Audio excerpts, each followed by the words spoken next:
বিসমিল্লাহির রহমানির রহিম। Doctor association of Bangladesh ড্যাবের 37তম প্রতিষ্ঠা বার্ষিকী উপলক্ষে আয়োজিত আজকের এই অনুষ্ঠানের সম্মানিত সভাপতি, মঞ্চে উপস্থিত বাংলাদেশ জাতীয়তাবাদী দল বিএনপির সম্মানিত মহাসচিব মির্জা ফখরুল ইসলাম আলমগীর, উপস্থিত আমন্ত্রিত অতিবৃন্দ, আমার সামনে উপস্থিত আমন্ত্রিত অতিথিবৃন্দ এবং সারা বাংলাদেশ থেকে আগত ড্যাব সহ বিভিন্ন চিকিৎসকবৃন্দ এবং সকল উপস্থিতিবৃন্দ, আসসালামু আলাইকুম। আজ এখানে আমরা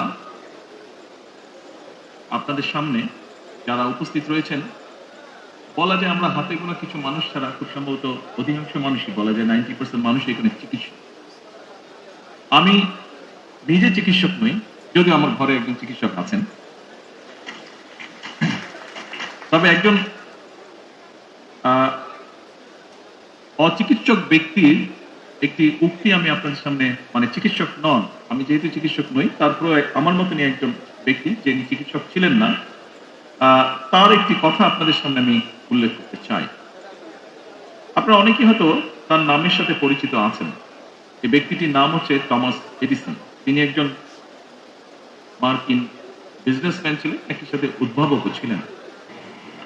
উনি একটি কথা বলেছিলেন, কথাটি হচ্ছে ভবিষ্যৎ চিকিৎসক কোনো ওষুধ দেবে না, বরং তিনি রোগীদের মানবদেহের যত্ন এবং খাদ্যাভ্যাস এবং রোগের কারণ ও প্রতিরোধের বিষয় আগ্রহী করে তুলবেন।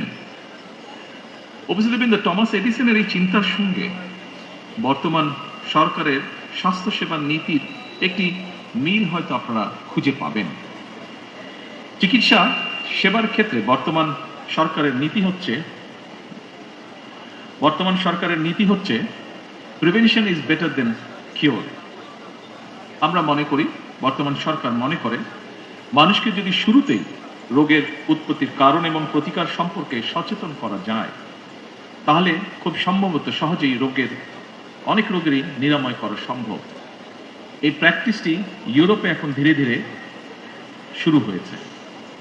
বর্তমান সরকার নতুন করে, আপনারা এর মধ্যেই শুনেছেন যে এই ব্যবস্থাটা, রোগ যাতে প্রতিরোধ করা সম্ভব হয়, সেই লক্ষ্যে বর্তমান সরকার আরো 1 লক্ষ হেলথ ওয়ার্কার বা স্বাস্থ্যকর্মী নিয়োগ করতে যাচ্ছে, যারা নাগরিকদেরকে প্রাথমিক স্বাস্থ্য সেবা সম্পর্কে সচেতন এবং সতর্ক করবেন। তবে হেলথ ওয়ার্কার বা স্বাস্থ্যকর্মীদেরকে যথাযথভাবে প্রশিক্ষণ করার ক্ষেত্রে অবশ্যই চিকিৎসক বৃন্দকে নেতৃত্ব দিতে হবে। সম্মানিত, সাউন্ডটা একটু কেমন, সামনে গেলে তো ফোকা খাবো আমি, বেশি সামনে হয়ে যাচ্ছে। এনিওয়ে,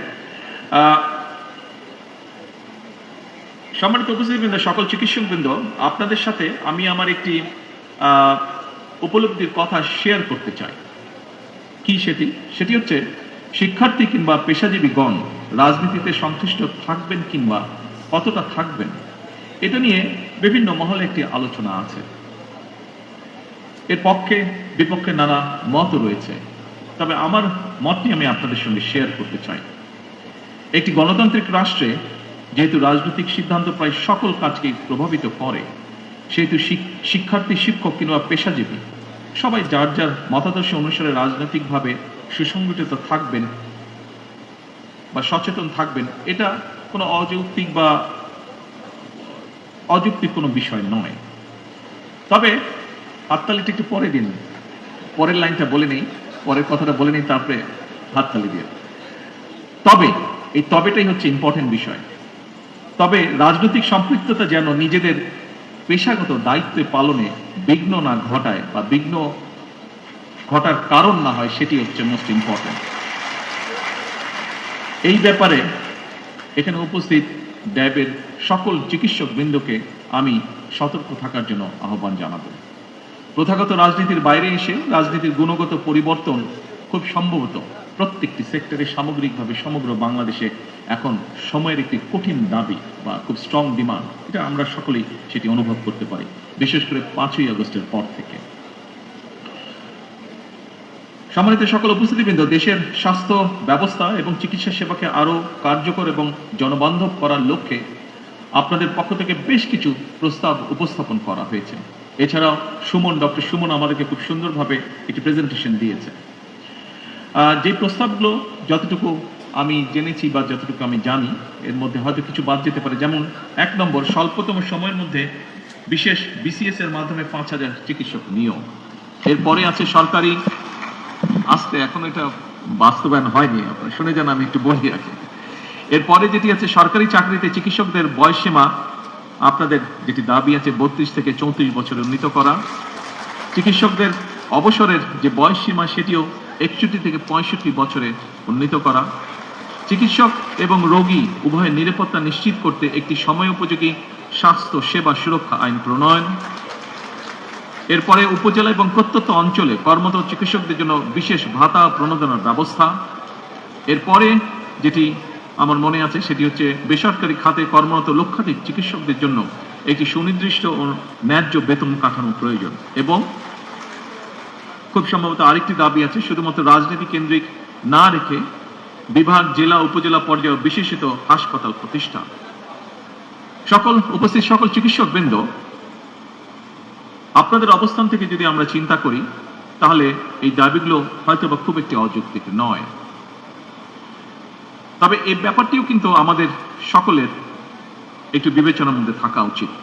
সেটি হচ্ছে বর্তমান সরকার যখন দায়িত্বভার গ্রহণ করেছে, আমরা একটি ভঙ্গুর রাষ্ট্র পেয়েছি বলা যায়। আমরা পেয়েছি একটি দুর্বল অর্থনীতি, বিভাজিত প্রশাসন, ভঙ্গুর শিক্ষা বা ভঙ্গুর স্বাস্থ্য ব্যবস্থা। সেই অবস্থা থেকেই সরকার চেষ্টা করছে সমগ্র দেশকে সফলভাবে ঘুরে দাঁড় করাতে পারে। সকল উপস্থিতিবৃন্দ, চিকিৎসক ভাই ও বোনেরা, এমন পরিস্থিতিতেও রাষ্ট্র, রাজনীতি, শাসন, প্রশাসনে ফ্যাসিবাদের সুবিধাভোগীরা কিন্তু বসে নেই। সাম্প্রতিক সময় আপনারা নিশ্চয়ই খেয়াল করেছেন, একটি চক্র খুব সুকৌশলে জ্বালানি কিংবা বিদ্যুৎ সেক্টরকে অস্থিতিশীল করার জন্য বেশ সক্রিয় তারা বিভিন্নভাবে বিভিন্ন বিভ্রান্তিকর বক্তব্য উপস্থাপন করছে। সরকার কিন্তু একবারও অস্বীকার করেনি যে বাংলাদেশের বহু মানুষ এই মুহূর্তে বিদ্যুৎ ও গ্যাস সংক্রান্ত বিষয় অনেক কষ্ট ভোগ করছে, আমরা জানি এটি। তবে আমি মাত্র উল্লেখ করেছি, আমরা সামগ্রিকভাবে একটি ভঙ্গুর অবস্থা বা ব্যবস্থা আমরা উত্তরাধিকার সূত্রে পেয়েছি। গ্যাস বা জ্বালানি বা পেট্রোল, সামগ্রিকভাবে জ্বালানি খাতে যেই অপরিকল্পিতভাবে প্ল্যান প্রোগ্রামগুলো গ্রহণ করা হয়েছিল, অথবা বিগত দিনগুলোতে কোন নির্দিষ্ট মহলকে সুবিধা পাইয়ে দেওয়ার জন্য যে সকল নীতি গ্রহণ করা হয়েছিল, তার খেসারত সমগ্র দেশের মানুষ এবং বর্তমান সরকারকে বহন করতে হচ্ছে। সেজন্যই আমরা এর মধ্যে কাজ শুরু করেছি। আমরা কাজ করেছি যে এই যে অপরিকল্পিত প্ল্যান যেগুলো ছিল, যা আমাদের জ্বালানি খাতকে একটি বিপদের মুখে ফেলে দিয়েছে, কিভাবে সেটিকে সঠিক করে নিয়ে আসতে পারি, আমরা কিভাবে এমন একটি পরিকল্পনা আমরা উপস্থাপন করতে পারি যা বাস্তবায়নের মাধ্যমে এই পেট্রোল বলুন, গ্যাস বলুন বা সামগ্রিকভাবে জ্বালানি খাত বলুন, এর থেকে দেশ এবং দেশের মানুষকে ধীরে ধীরে আমরা সংকট থেকে ধীরে ধীরে আমরা বের করে নিয়ে আসতে পারি।